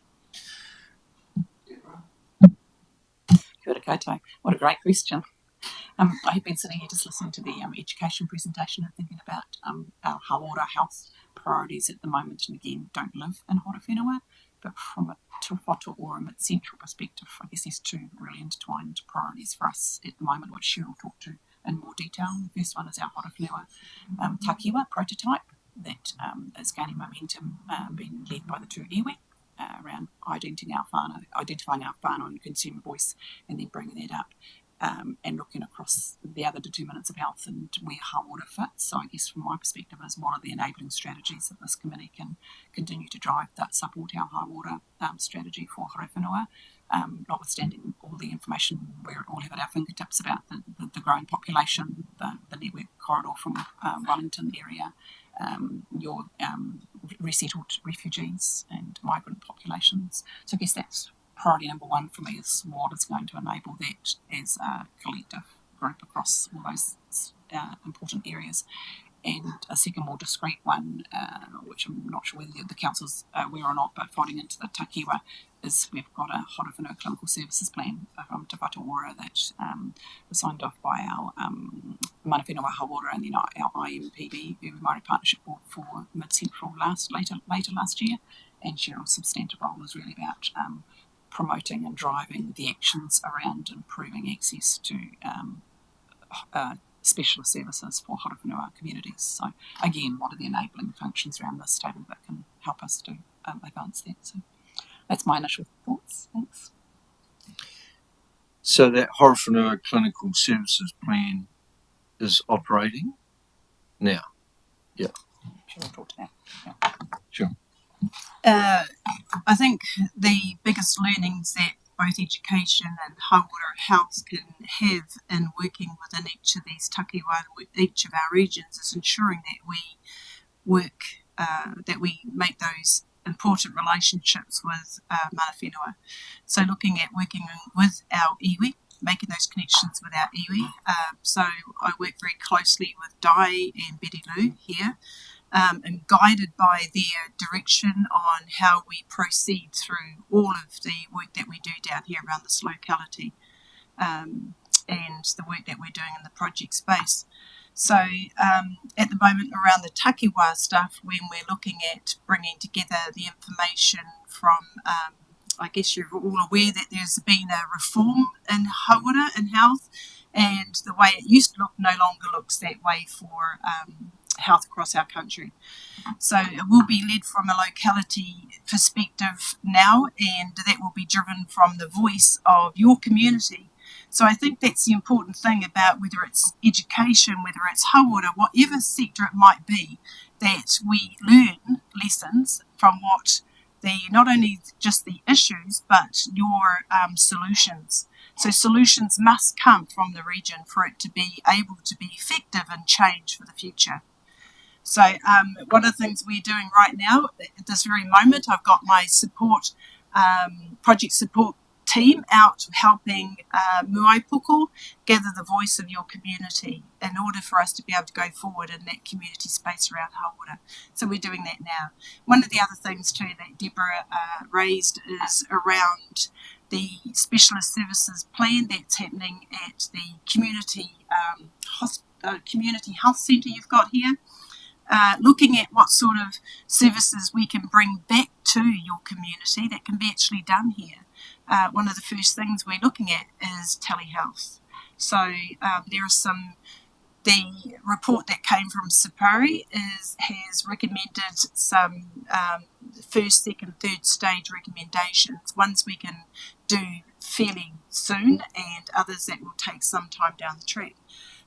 But we are working on that plan now with Muaipoko and with Raukawa, providing us advice around our governance table for that. And when the locality partnership has been put in place, it will be taken to that table as well. Certainly we welcome any input from the council around what we might, and we do have you planned on the working group to come. I haven't got to that stage yet, but I shall be knocking on your door, so remember me. And certainly look forward to the support that you can provide to us to bring in some of that services back here. Yeah, so that's me. Thanks, Cheryl. Look, one of the things that has already been highlighted with chairing the Older Persons Network has been their concern around, the support and the services that they can access. And if you like, this sort of almost no man's land we're in a bit at the moment. We're preparing the plan, but we've got this stage where that's going to take some time to implement and get somewhere. There's some real concerns around the dementia and Alzheimer's community where there's no beds for them and things like that. And so, yeah, I'll try to have those conversations with you at some stage as well. And some of the things that they've highlighted have been pretty interesting, actually. I think, and also keeping in mind that some of these services don't have to be within that community health centre, that we will be working with both our iwi to see where that might be best for whichever community it might be, Māori, Pacifica, our rainbow community. Yeah, so but those decisions come from the community where they see it best seated when we do work through that plan. Kia ora. Yeah. Katrina. Thank you. I probably come at this from a slightly different angle from many of the other members of the committee, in that as the Economic Development Agency, we take a long-term view on the economic prosperity of Horowhenua. I guess my frame of reference for this is we have a council strategy, Horowhenua 2040, that sets out the plan for our district for the future. We are a growing population. In 2022, our population grew by 1.4%. The rest of New Zealand grew by 0.2%. Our growth is from internal migration. It is from people moving from other parts of New Zealand to come and settle here, which leads me to be thinking actually perhaps for this community, this committee, I really think the points that Councillor Tamihana made around community identity becomes really critical for us thinking about what is the future we want for this community and what is the collective identity look like. So for me, it's things around what can we do in really practical ways to promote inclusion, provide a sense of pride and optimism for our future, which then leads me into things like education has to be fundamental to that, because the people that we are educating are tomorrow's business people, business owners, employees, fathers, mothers, parents. We've got to set it up well for them. So I think education, employment, and then well-being, which include, hauora in a mental, physical sense, but the housing space. I know it sounds very similar to what we've always focused on, but I do think if we pull it back and go, what's the identity of this community and how do we make sure that all the parts of this community are heard and that their perspectives are taken into account, and it can be framed under the 2040 strategy. That's the long-term view that council has around how it is collectively putting its efforts in. And I guess my lens on this is where we can bring business and industry to make a broader contribution. And I think we've got a really good starting point with some of our business leaders already putting quite a lot of energy into how do we make sure that we don't lose what we've got and we build on it for the future. Sure, thank you. Sarah. Kia ora no.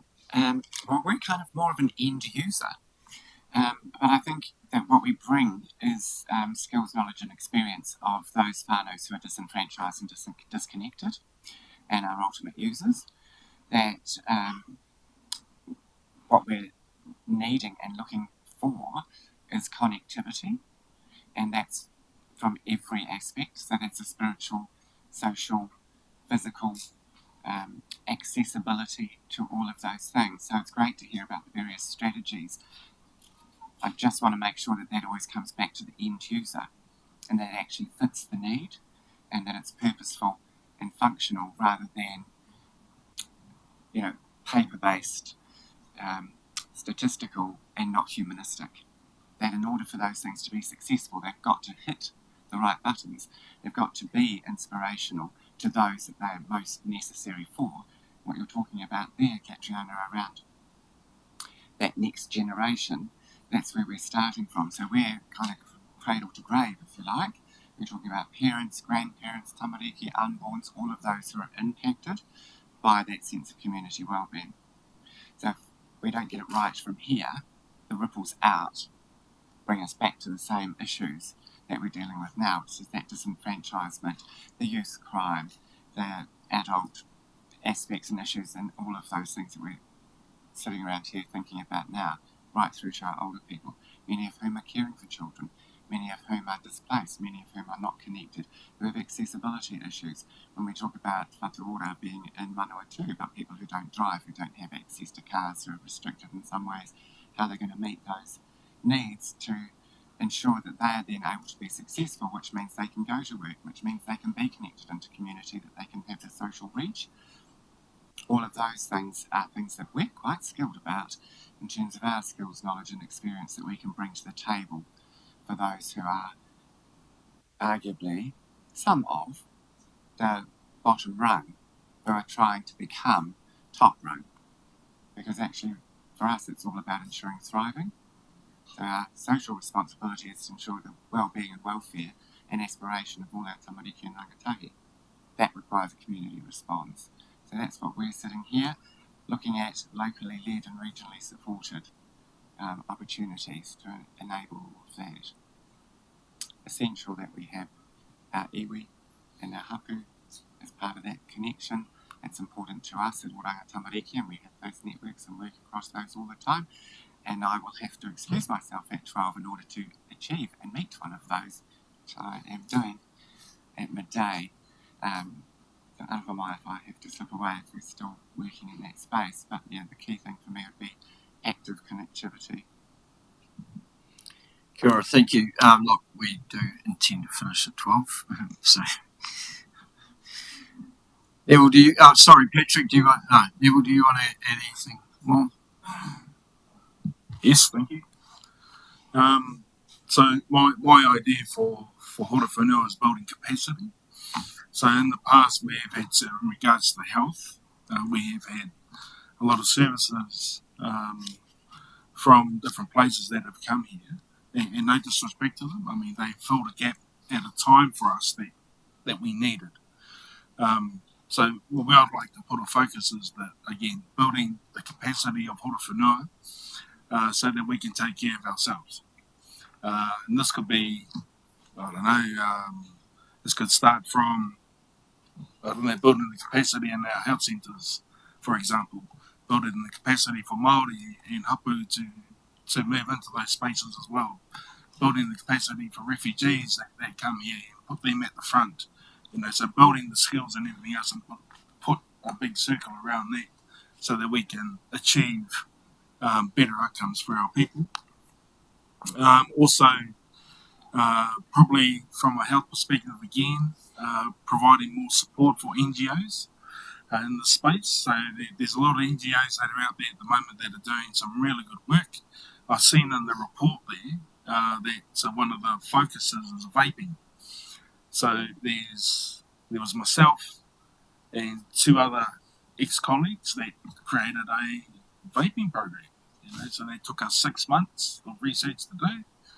So they're running that at the moment, and that would help. That was put together to educate our rangatahi about the harms of vaping. I haven't seen any other program that's been delivered here in this area. Anyway, Hora Whenua, maybe in Palmy, I'm not too sure. Down in Wellington, so again, we're breaking ground, and I think more support needs to be given to those NGOs that are doing really good work, whether that's financially or not, I'm not too sure. Again, just coming back to the building capacity thing, again, I think that's a big thing that we need to focus on as a ropu in all spaces. Yeah, that's me. Go on. Just really quickly from me, I just wanted to thank Sarah actually for providing her kōrero. I think it's another opportunity that should be explored because in my mind's mind, I've been involved with OT for quite some time on all sides. And so I suppose what I'm thinking here is I like the way the languaging you're using about the networking because but OT always seems to be at the end of the road or at the end of the cliff, and I think we need to move that space. And the reason I'm saying that is because many of the families and the kids that you're talking about here are those kids. And so OT should, in my mind, be at the end of this road. They should actually very well be at the front of this road because they're the ones that are going to identify for all of you guys who are the children that are already at risk so that they don't come off the cliff. And so that's actually about our education people understanding how that works for OT and their children. And I'll give you an example. A family that live in Otaki, something horrible happens for them. They have to be relocated out of Otaki. Those children are either forced to stay in their school and travel, or they have to be put into a whole new school environment. And that creates a whole level of complexities and frustration, not only for the families, but those children. And it also disrupts the new school they're going into. And so it's actually about what's that pathway look like? What can you put in place to actually wrap around these families before they get to that point? Because you might be able to pull them out of that situation before it hits there. and have an identified pathway to put them into a new. Because what we find with our kids is if they go to a school and they don't like a teacher, they don't change their mind. If you have a truancy officer that's engaging whānau in our school and they don't have a good way of engaging, those whānau will disconnect. So this is just me saying I've lived it, seen it, and I'm still seeing it today within many of my family. But these are the gaps that I think only iwi are going to help you fill. And while you sit here saying you're talking to iwi, I don't feel the same, just so we're really clear. Raukawa Whānau Order, MTA, Whai Order Trust, they're all entities in their own right. They don't talk to our people. They don't go to marae hui and engage those whānau that are impacted. They all sit here doing their work again in isolation. I'm being really bluntly honest. But anyway, that's me. You've heard me. Go on. Kia ora, Justin. Andy. Kia ora whānau. So one thing I'm here today as a government department, Ministry of Social Development, is about the whole relationships whakawhanaungatanga. But also being Māori, it's about us doing our kānui ki te kānui and not just lip service. So one thing that we're really trialling, we're building that year, is getting our staff out there, working with these organisations in their office, taking the laptop there, working with the organisations at iwi alongside them and our whānau coming from the community. So trying to break those barriers down, like they go to Raukawa Whānau Order, they go to Maopoko, to Kōkiri, they go meet our kaumātua. Again, I want to touch on that kaumātua. We have our CEOs for the different entities, but when you're at the marae, it's a kaumātua. They're the ones that we've got to get on board, our kaumātua and our koia. They're the ones that provide that guidance, that ground us. They ground us, kete pai, all good. But they're there that they ground us because they love us. And they're there to guide us, as one of my kaumātua always says all the time. So I think that's a real biggie. Instead of this lip service, we need to get out there, kānui ki te kānui, and just think differently of how we work, co-locating. It's not easy with Cyclone Gabriel at the moment. We've had to suspend it for a month, but we're back in force in April again. Also, besides housing, employment, training, but the whole order, the welfare of our people is really, really strong for us. And, trying to break down the barriers of the MSD. And for us, it's about mana manaki. It's about as soon as that person walks through that door, as soon as that person rings us and we talk to them, mana manaki and treating them with respect and manakitanga is huge. Just getting back to the basics, which sort of aligns with the whole school thing. It's just getting back to that basics, mana manaki, and involving the whānau. Kia ora.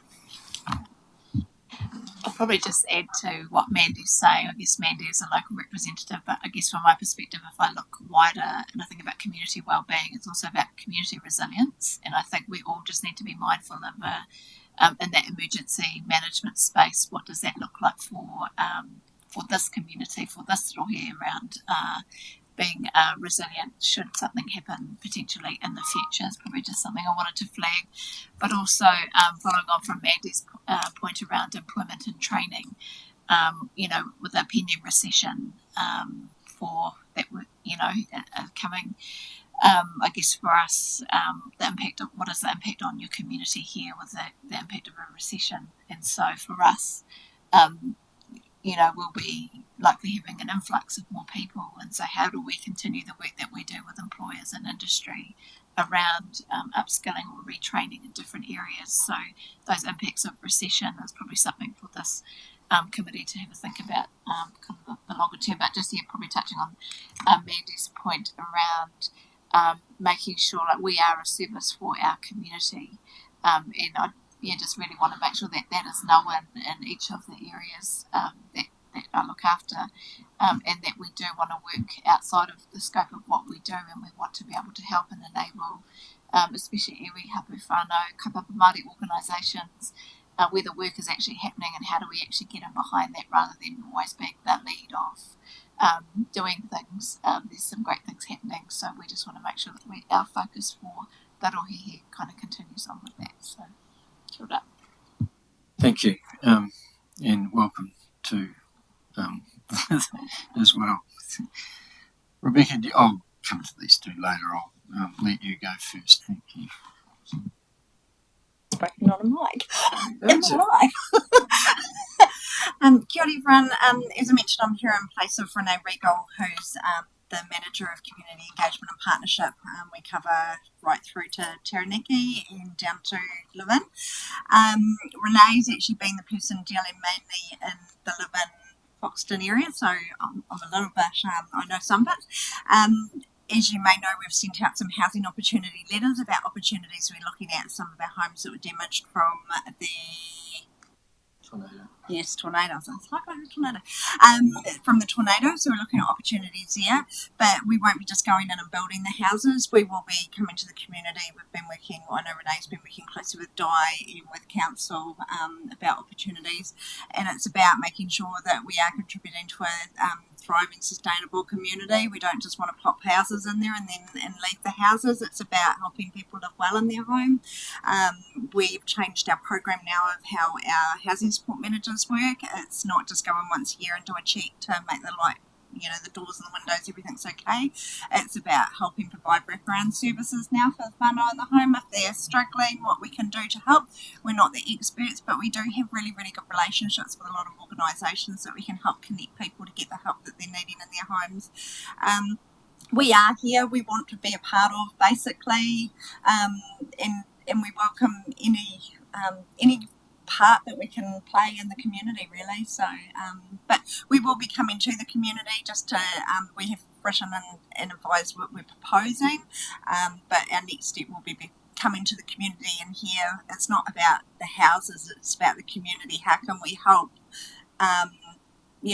What can we do to help improve the community? It might be even connecting through to council. People might say crossings and things, or playgrounds no good in this area, so it's just working together really. So yeah.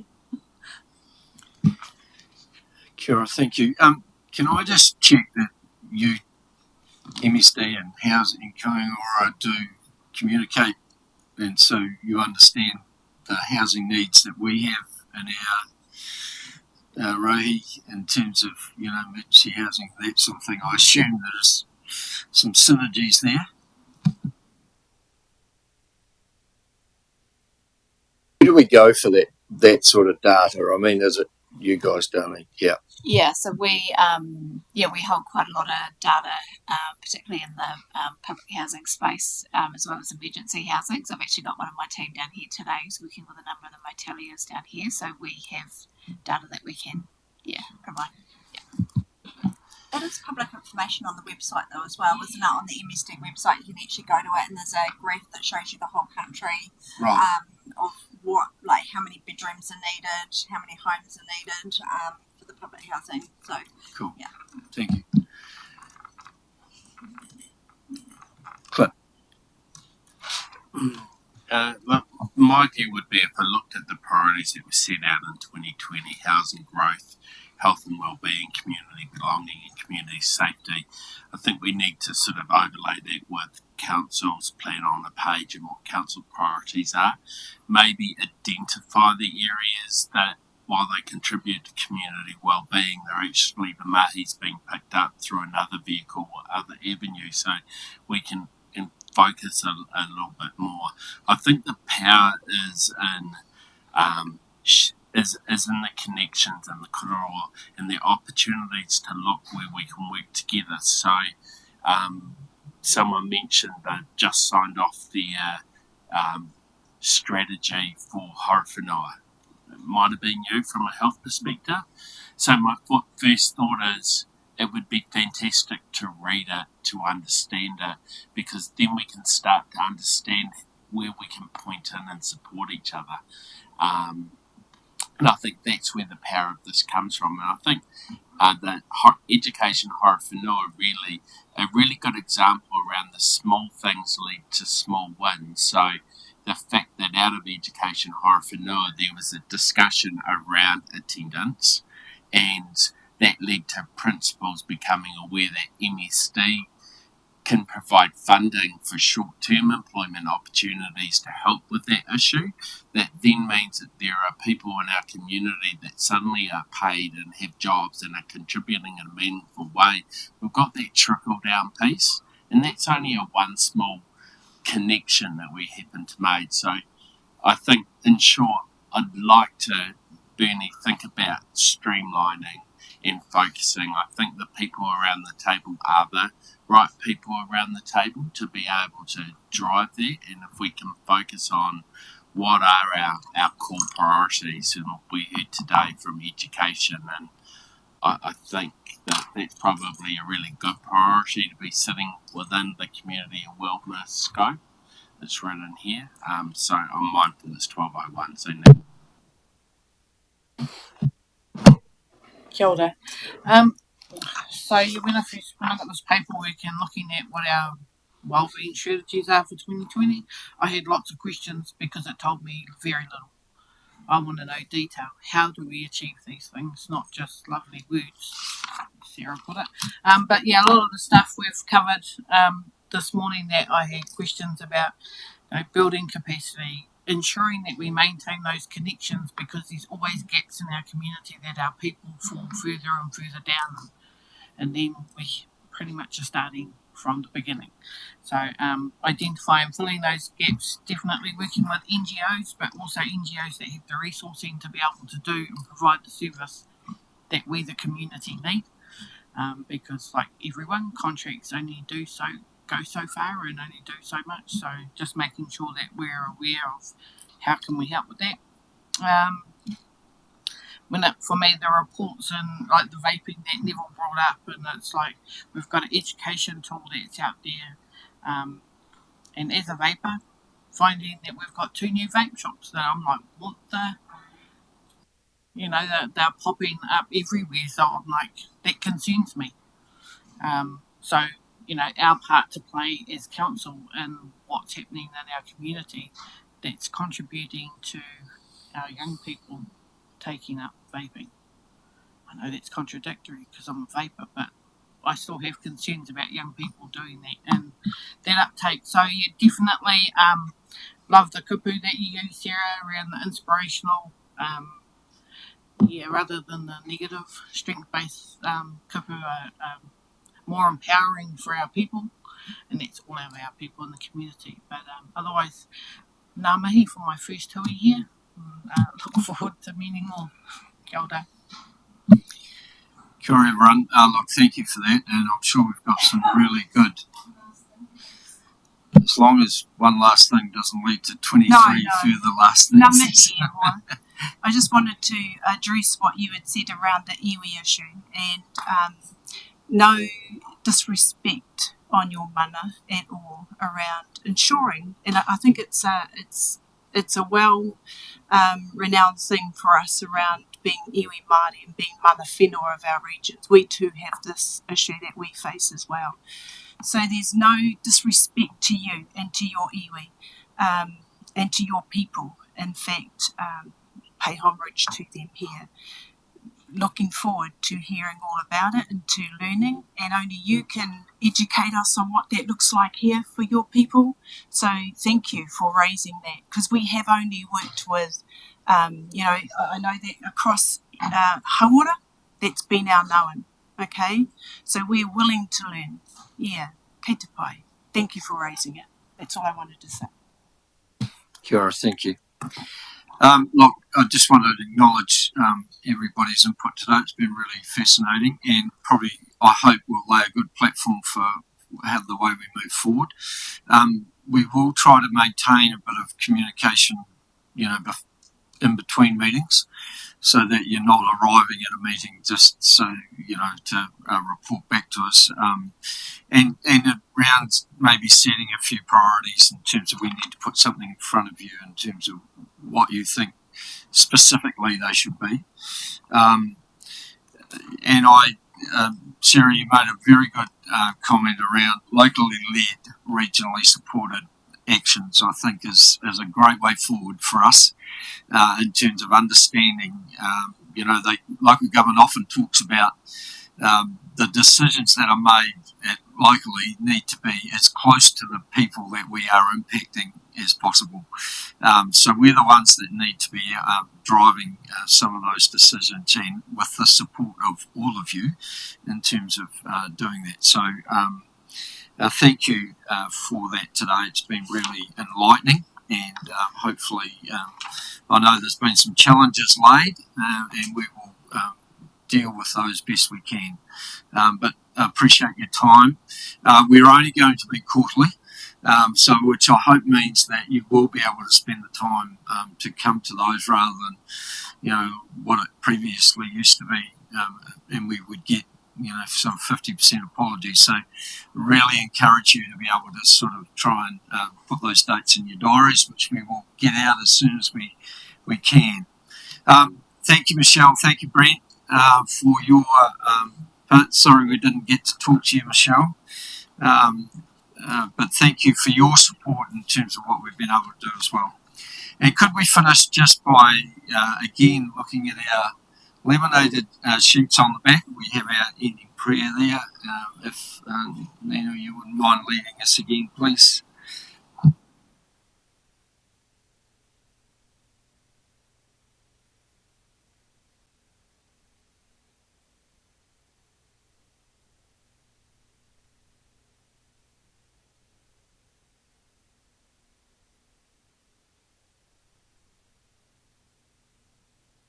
Thank you for your being here, and have a pleasant afternoon and a pleasant Easter.